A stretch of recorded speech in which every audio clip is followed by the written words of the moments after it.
বাংলাদেশের এক ফেমাস আলোচক আবু তোহা আদনান বিবির কারণে কত মানুষ চিনলো। একটা সময় মানুষ ওনারে চিনতো না, বিবির কারণে চিনলো। আবার এখন তো বিবির কারণে কেমন জানি হয়ে গেল পুরো দেশের মধ্যেই সম্মান হানি হানি এমন একটা হালাত। যেই যুবকেরা আবু তোহা আদনান সাহেবের দিল দিয়া মোহাব্বত করে, লক্ষ লক্ষ যুবকেরা ওনার বয়ান শোনার জন্য ভিড় জমায়। কেন ভিড় জমায়? ওনার কথাগুলো চুম্বক চুম্বক কথা, সুন্দর সুন্দর কথাগুলো মানুষের শোনায়।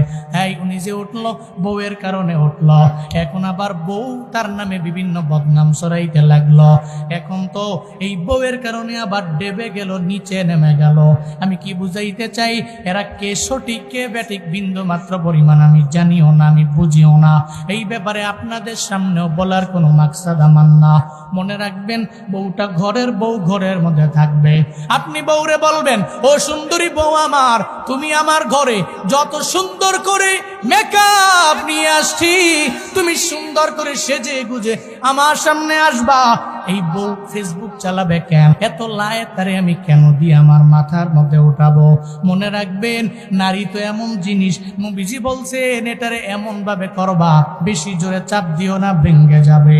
আবার এত নরম বানাও না, তোমার ঘাড়ের মধ্যে উঠবে। মধ্যম পন্থা অবলম্বন করে নাও। বউ যদি ঠিক হয় তাহলে ঘরও ঠিক হয়ে যাবে। যার ঘরে বউ ঠিক নয়, চৌকাঠ যদি ঠিক না থাকে, ঘর জীবনে ঠিক হতে পারে না। ঠিক কিনা?